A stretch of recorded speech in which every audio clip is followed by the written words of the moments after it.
can I ask you something? Of course, darling. Does my bum look big in this? Oh, a bit. But all babies wear nappies. I'm home! Talk to you later. I look like I've got half a grapefruit strapped to my bottom. You are going to be so proud of me. Why do those words always scare me? I've got myself a pension. It's brilliant. The pension man said if I pay in until I'm 65, they'll pay me for the rest of my life.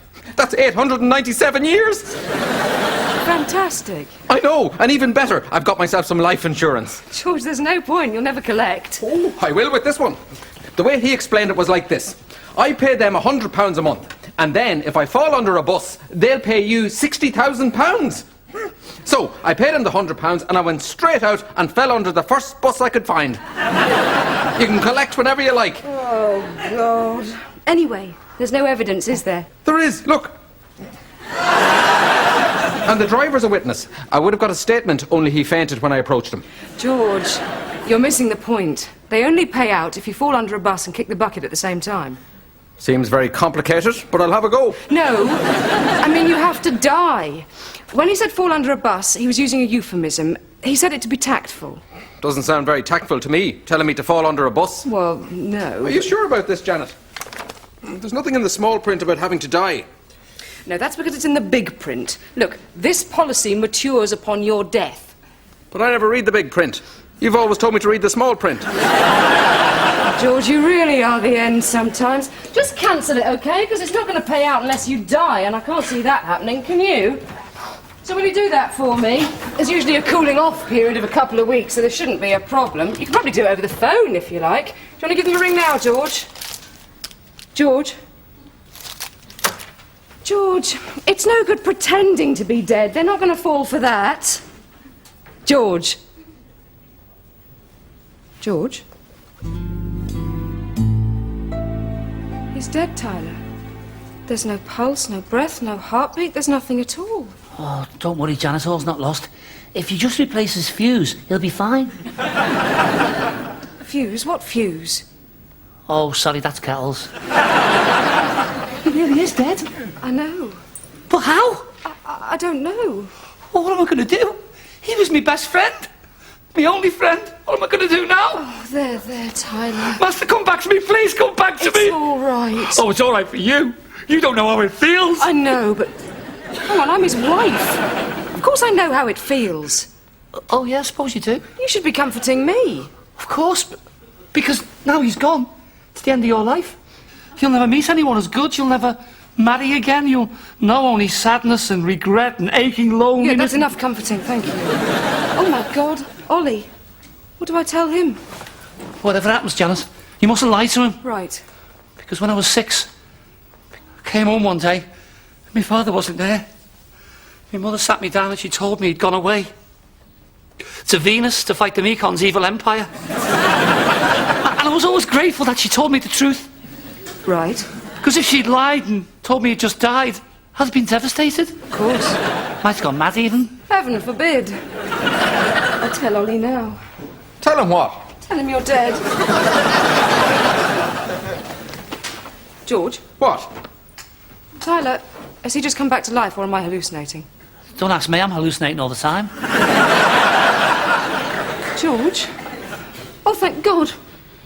Thank God, I thought you were dead. I thought I'd lost you.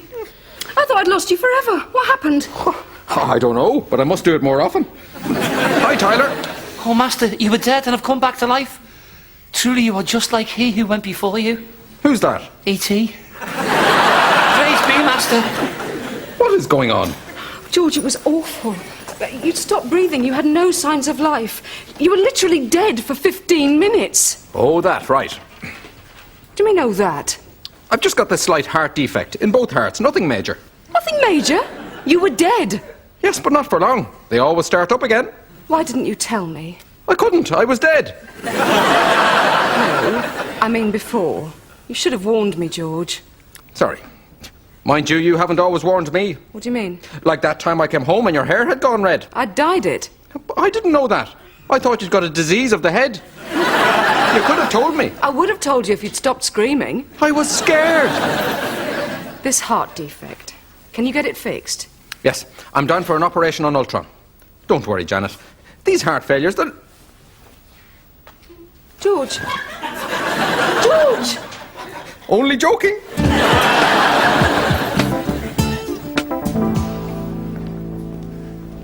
Yeah, name. I know this might sound odd, but I'm afraid I don't know my name. I've just been mugged and I've lost my memory. Do you think I could see the doctor? Are you one of his patients? Well, I don't know. As I say, I've lost my memory. Can't help you then, bye. Dear, he didn't look too good. Oh, Mr. Davis? No, didn't, did he? Morning, George, how are you? Oh, not so bad. A slight irregularity of the heart, but nothing to worry about. Otherwise, I'm... George, it's an expression, it don't mean I want to know. All right, sorry. Hypnotherapist? We don't have a hypnotherapist here. Mrs. Clark, if you'd like to come through, I'll regress you now. You? Just qualified. There's my degree. It's from Oxbridge. No, it's from Uxbridge. You've just changed that U to an O. I'll have you know that I've worked very hard to get that degree. I've been at it since September. It's still September. Yeah, well, it was a weekend course.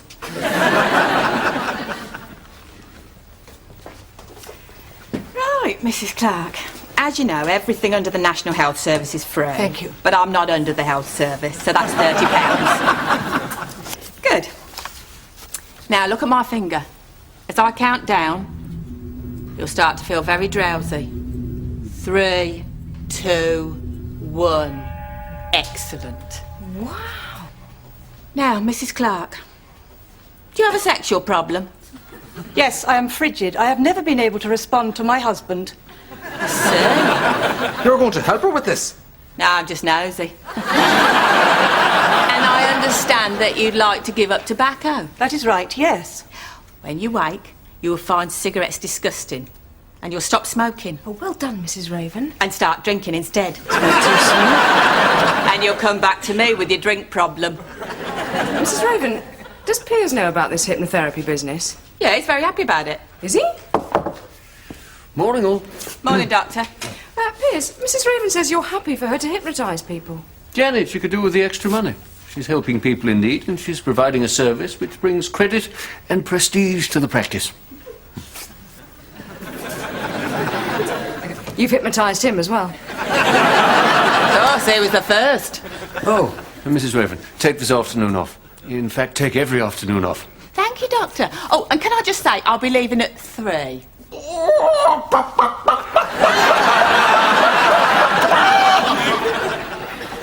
Right you are. Bye.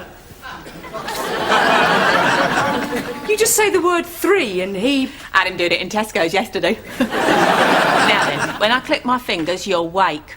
You'll feel marvellous. You'll tell everybody that I'm a miracle worker, and you'll forget that you'd have already paid me. How you feel? Marvellous. She's a miracle worker. Now, what do I owe you? £30, wasn't it? That'll do nicely. Right, either you like to be hypnotised, no charge. No way. No, thank you. Besides, I don't think you could hypnotise me. I'm not susceptible. Really? George. Look at my finger. Don't worry, Janet. Even if I do look at her finger, there's no way she can 3, control me 2, because 1. I am your servant. I will obey. Now then, George, do you have a sexual problem? Oh, God. Yes, I do.